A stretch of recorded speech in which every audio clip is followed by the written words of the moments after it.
ফোনের সামনে যদি এরকমই যদি খুব সুন্দর যদি ডুম্বুরের একটা রেসিপি যায়, গরম ভাতের সাথে খেতে কিন্তু অসাধারণ লাগবে, কেউ টেনে দেবেন না। বাড়ির কিন্তু যে কটা সদস্য আছে সবাই কিন্তু চেটে মুচে খাবে। আর ডুম্বুর প্রতিবারে যখন রেসিপি বানাবেন এই রেসিপিটা বানাতে ইচ্ছা করবে, আর কোনো রেসিপিই বানাতে ইচ্ছা করবেন না।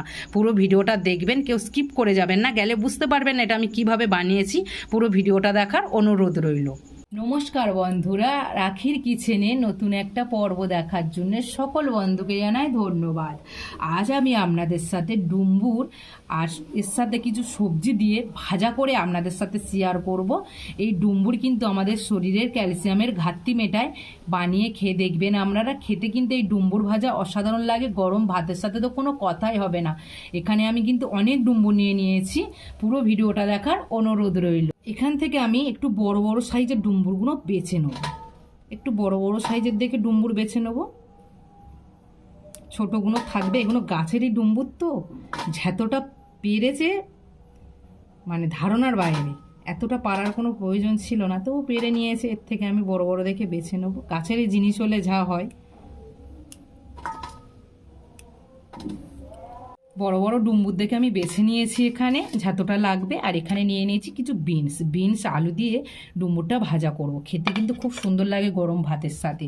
আর ডুম্বুরের কে কে কী রেসিপি দেখতে চান অবশ্যই আমাকে কমেন্ট করে জানাবেন, আমি কিন্তু খুব সুন্দর সুন্দর রেসিপি দেখাবো। এখানে আমি একটা বটি নিয়ে নিয়েছি, আর এখানে আমি ডুম্বুরি নিয়ে নেব। আর এখানে গামলায় করে কিন্তু আমি জলও নিয়ে নিয়েছি। ডুম্বুরগুলো আমি এইভাবে নিয়ে নেব। এই ছোট ডুম্বুর, এর কোনো খোলা ছাড়াতে লাগবে না।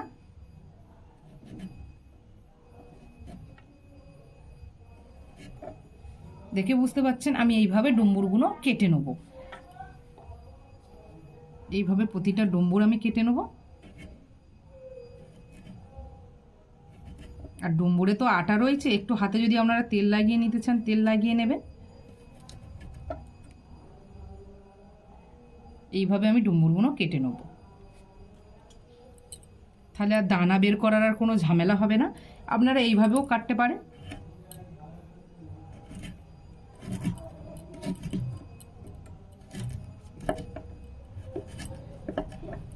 এইভাবেও আপনারা কেটে নিতে পারেন। এর থেকে কিন্তু দানাগুলো বের করা একটু ঝামেলা হয়ে যাবে, তার থেকে ওইভাবে কেটে নেবেন, দানা বের করার কোনো ঝামেলাই থাকবে না। ডুম্বুরগুলো কেটে নিয়েছি, কতটা হয়েছে দেখে বুঝতে পারছেন, এখানে অনেকটা হয়েছে। এইভাবে কেটে নিয়েছি। এবার এর মধ্যে আমি বিনসগুলোও কেটে নেবো।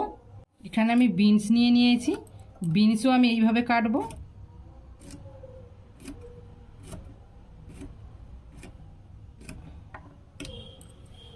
এইভাবে আমি বিনসগুলো কেটে রেডি করে নেবো। সব বিনস আমি ভালো করে কেটে ধুয়ে তুলে নিয়েছি।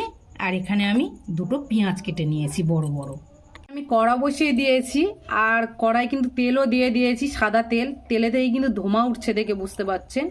এবার এই সময় কিন্তু তেলটা ভালো করে গরম করে নিলে কি হবে, ভাজাটা খুব সুন্দর হবে, কড়ার গায়ে আর চেপে যাবে না। আর তেল এখানে যে যেরকমই খাও সেরকমই ব্যবহার করতে পারো। এখানে আমি দুটো শুকনো লঙ্কা ফাটিয়ে নিয়েছি, নিয়ে দিয়ে দিয়েছি। দেবো পেঁয়াজ কুচি, এখানে দেবো একটুখানি গোটা জিরে। এবার এইভাবে একটু নেড়ে চেড়ে নিয়ে এখানে আমি দিয়ে দেবো এবার লবণ 1 চামচ, হলুদ গুঁড়ো অল্প করে, হলুদ গুঁড়ো আর লবণ দিয়ে দিয়েছি। পেঁয়াজটা কিন্তু কড়া করে ভাজবো না, পেঁয়াজটা ভাজলে কিন্তু এখানে কিন্তু ডুম্বুর আর আলু বিনস দিলে কিন্তু এখানে একসাথেই ভাজবো। পেঁয়াজ ডুম্বুর সব একসাথেই ভাজবো, ভাজলে তাহলে সব কিছু একসাথে খুব সুন্দর চুঁয়ে যাবে। গাটা কি সুন্দর চোঁয়া চোঁয়া ভাব হবে, ভাজাটা খুব সুন্দর হবে। আর পেঁয়াজটা আগে যদি চুঁয়ে যায় তাহলে কিন্তু ভাজাটা দিলে পেঁয়াজটা আরও বেশি পুড়ে যাবে। এখানে কিন্তু গ্যাসটা মিডিয়াম আঁচে দিয়ে ভাজাটা রেডি করতে হবে। এবার এখানে আমি ঢাকা দিয়ে দেবো। এখানে ঢাকা দিয়ে দিয়ে কিন্তু ভাজাটা রেডি করতে হবে। ঢাকা খুলে খুলে একটুখানি করে ঢাকা খুলে খুলে নেড়ে নেড়ে দেবেন, আর ফের ঢাকা দিয়ে দিয়ে ভাজবেন, তাহলে ডুম্বুরটা খুব সুন্দর সিদ্ধ হবে। আর এখানে একটু তেল বেশি করে দেবেন, খেতে কিন্তু অসাধারণ লাগবে। আর খুব সুন্দর একটা সেন্ট উড়েছে ভাজায় থেকে। আরও একটু আমি গাটা একটু চুঁয়ে নেবো ভাজা, আর একটু গা চোঁয়ালে ভাজাটা পুরো রেডি হয়ে যাবে। ভাজাটা কিন্তু রেডি, খুব সুন্দর করে আমি ভেজে নিয়েছি। এবার এটা আমি নামিয়ে নেবো।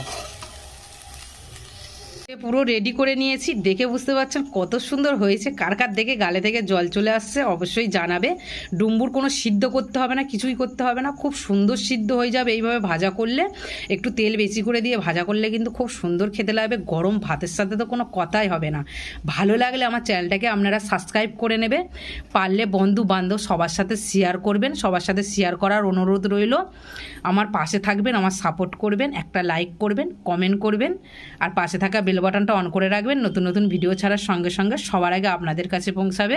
সবাই ভালো থাকবেন, সুস্থ থাকবেন। টাটা বন্ধুরা।